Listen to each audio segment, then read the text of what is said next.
آپ نے فرمایا کہ تم بھی اگلے لوگوں کے پیچھے چل پڑو گے، یعنی جس طرح اگلے لوگوں نے غلط کام کیے تم بھی وہی کام کرو گے۔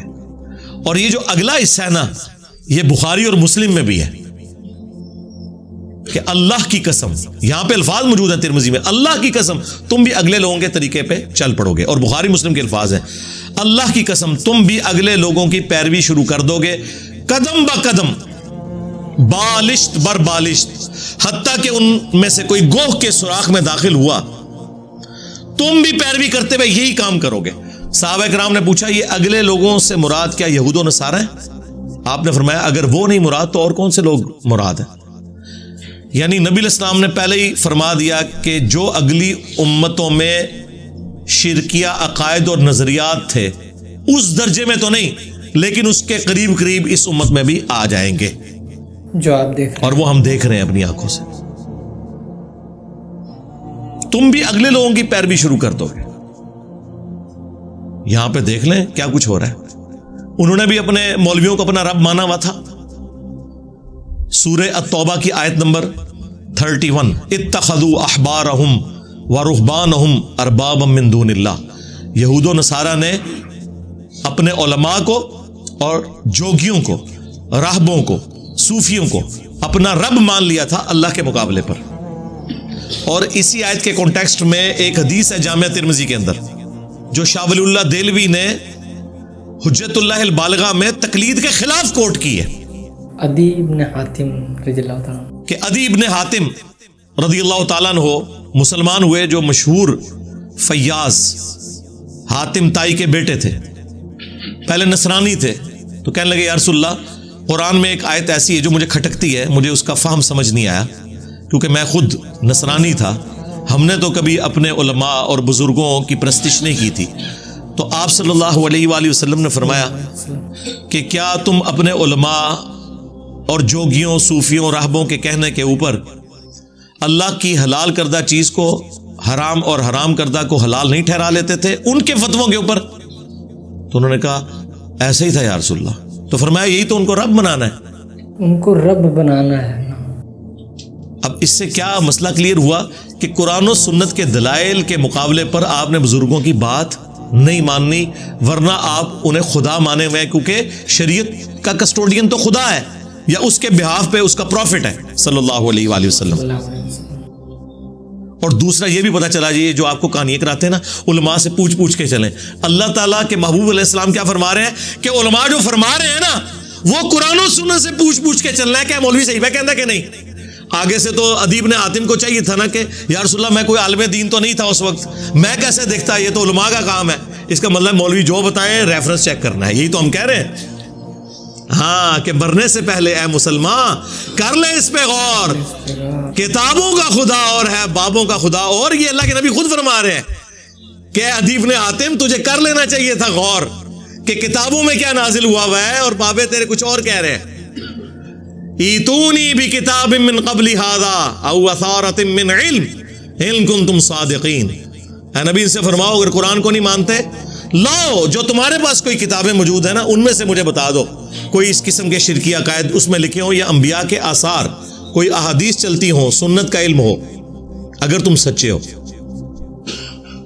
ایتونی بکتاب من قبل ھذا، کتاب کا ذکر بھی آ گیا، او اثارۃ من علم، اور علم کے آثار، کتاب بھی اور علم بھی، اسی کو میں نے علمی کتابی کر دیا کہ نہ میں بابی نہ میں بابی، میں ہوں مسلم علمی کتابی۔ کہتے کتنے لکھے ہے جی؟ سورہ احقاف میں لکھا ہوا ہے۔ یہ کہاں لکھا ہوا ہے کہ جی مرنے سے پہلے اے مسلمان کر لے اس پہ غور، کتابوں کا خدا اور ہے بابوں کا خدا اور؟ جی جامعہ ترمذی میں حدیث موجود ہے، آؤ نا داڑ تلے۔ ہاں ویسے تو آپ کہتے ہیں جی دیکھیں جی ڈاکٹر اقبال نے تو حدیث کا ترجمہ کر دیا شعر کے اندر، وہ زمانے میں معزز تھے مسلمان ہو کر اور تم خوار ہوئے تارک قرآن ہو کر۔ یہ ترجمہ ہے مسلم شریف کی اس حدیث کا جو مشکات میں بھی ہے کہ اللہ تعالیٰ اس کتاب کی وجہ سے قوموں کو عروج دے گا اور اس کی وجہ سے زوال پذیر کرے گا، یعنی قرآن کی وجہ سے۔ مستقبل کی خبر تھی، لیکن ڈاکٹر اقبال کے زمانے میں یہ سب کچھ ہو چکا تھا، انہوں نے اسے ماضی بنا دیا۔ وہ زمانے میں معزز تھے مسلمان ہو کر، تم خوار ہوئے تارک قرآن ہو کر. تو سرکار ڈاکٹر اقبال جی حدیثاں کا ترجمہ کرتا ہے تو انجینئر صاحب نہیں کر سکتے؟ میرے دیکھ لیں یہ سارے جتنے اشعار اور سلوگن ہیں یہ احادیث کے ترجمے ہیں. یہ عدی ابن حاتم کی جو حدیث اتخذوا احبارہم ورہبانہم اربابا من دون اللہ، یہ اس کا ترجمہ ہے کہ مرنے سے پہلے اے مسلمان کر لے اس پہ غور، کتابوں کا خدا اور ہے بابوں کا خدا اور. اگرچہ بابے اسی خدا کو مانتے ہیں لیکن ان کوالٹیز کے ساتھ نہیں مانتے جو کتابوں کے اندر آئی ہیں. اور نہ میں وابی نہ میں بابی، میں ہوں مسلم علمی کتابی. کہتے ہیں نہیں علمی کتابی وہی وہ اس کی صفت ہے ہم مسلم ہیں. علمی کتابی اس لیے کہتے ہیں کہ قرآن میں ایتونی بکتاب من قبل ھذا او اثارۃ من علم. اور المستدرک للحاکم میں حدیث ہے، اپنے بعد دو چیزیں چھوڑ کے جا رہا ہوں، قرآن اور تمہارے نبی کی سنت. تو کتابوں کے حوالے حضور کر کے گئے ہیں صلی اللہ علیہ وآلہ وسلم. اور غدیر خم پہ صحیح مسلم میں 4 احادیث ہیں. قرآن کو پکڑ لینا، اس میں ہدایت ہے، نور ہے، یہ اللہ کی رسی ہے، جو اسے پکڑے گا ہدایت پہ ہوگا، جو چھوڑ دے گا گمراہ ہو جائے گا. اور دوسری بھاری چیز میرے اہل البیت ہے، ان کے معاملے میں تمہیں اللہ کا خوف دلاتا ہوں. یہ جملہ 3 دفعہ آپ نے ریپیٹ کیا. اللہ کے فضل سے اس پلیٹ فارم سے توحید بھی قرآن کی بیان ہو رہی ہے اور اہل البیت کا بھی دفاع ہو رہا ہے. باقی سب نے ٹکڑوں میں دین لیا ہوا ہے. کل حزب بما لدیہم فرحون، ہر فرقہ خوش ہے جو اس نے ٹکڑے کا دین لیا ہوا ہے. یہاں پہ ٹوٹیلٹی میں دین بیان ہو رہا ہے. اہل حدیث نے توحید بیان کی قرآن والی، اہل بیت پہ آگے ان کی موت ہو گئی. اہل تشیع نے اہل بیت کا دفاع کیا، اگرچہ اس میں غلو بھی کیا لیکن دفاع تو کیا، لیکن توحید کے معاملے میں آگے موت ہو گئی. اہل البیت کے ساتھ وہ عقیدے منسوب کر دیے جو اللہ کا حق تھا. یہ وہ پلیٹ فارم ہے جہاں پہ کبھی ریڈ لائن کراس نہیں ہوتی. توحید گج بج کے بیان ہوگی اور اہل البیت کا بھی دفاع ہوگا لیکن کوئی ریڈ لائن کراس نہیں ہوگی اللہ کے فضل سے الحمدللہ. تو وہ مجھے وہ شلوار شاہ سے یاد آیا کہ وہ شلواریں لٹکا رہے ہیں اور نبی علیہ السلام نے تو کوئی درخت مقرر نہیں کیا. آپ نے فرمایا کہ تم نے تو آج وہی بات کر دی جو موسیٰ علیہ السلام کے ماننے والوں نے کر دی تھی. تو نبی علیہ السلام کی آپ احتیاط کا لیول دیکھیں. آپ علیہ السلام نے اس درخت مقرر کرنے کو یعنی شرک کے ساتھ تشبیہ دے دیا. اس کو تو چھوڑ دیں، رسول اللہ نے اپنی قبر کے بارے میں فرمایا، مسند احمد میں حدیث ہے، اللہم لا تجعل قبری وثنا یعبد، اے اللہ میری قبر کو وہ بت نہ بننے دینا کہ لوگ اس کی عبادت شروع کر دیں. رسول اللہ نے اپنی قبر کو بت کہہ دیا. ہمارے لیے تو اس پلانٹ ارتھ پہ رسول اللہ کی قبر مبارک سے زیادہ کوئی عزت اور احترام والی جگہ نہیں ہے، کوئی دنیا کی قبر اس کا مقابلہ نہیں کرتی. لیکن نبی علیہ السلام فرما رہے ہیں اگر اس کے ساتھ بھی کوئی عقیدہ منسوب کرو گے تو وہ شرکی عقیدہ ہے.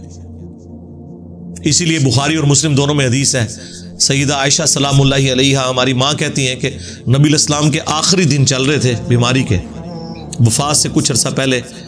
آپ کو جب تکلیف ہوتی تو آپ اپنے چہرہ مبارک سے چادر کو ہٹاتے اور بار بار ایک جملہ بولتے، لعن اللہ الیہود والنصارى اتخذوا قبور انبیائہم مساجدہ، اللہ کی لعنت ہو یہود و نصارہ پر جنہوں نے اپنے نبیوں کی قبروں کو سجدہ گاہ بنا لیا تھا.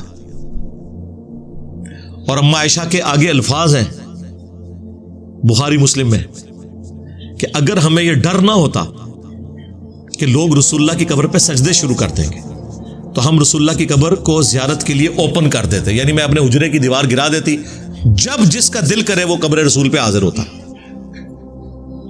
لیکن ہمیں ڈر تھا کہ رسول اللہ ہمیں ڈرا رہے تھے. ادھر تو اما عائشہ کو کسی نے کہا کہ شرک تو ختم ہو چکا ہے. اس کے اوپر میں نے پوری ویڈیو ریکارڈ کروائی ہے جنہوں نے آؤٹ آف کانٹیکسٹ بات کی ہے. مجھے اپنے بات تم سے شرک کا خوف نہیں، وہ پوری ایک ڈاکٹرین ہے جو میں نے بیان کی ہے، وہ آپ میری ویڈیو دیکھ لیں. تو میرے بھائی امید ہے کہ آپ کو یہ بات سمجھ میں آئی ہوگی کس طرح جو درخت سے منت مانگتے ہیں یا درخت سے کسی طریقے کا عقیدہ وابستہ کرنا کتنا بڑا جرم ہے. تو میرے بھائیو اگر آپ کو ویڈیو پسند آئے تو لائک اور شیئر ضرور کیجیے اور ہمیں سپورٹ کرنے کے لیے سبسکرائب ضرور کیجیے. ملتے ہیں نیکسٹ ویڈیو میں انشاءاللہ. السلام علیکم ورحمۃ اللہ وبرکاتہ.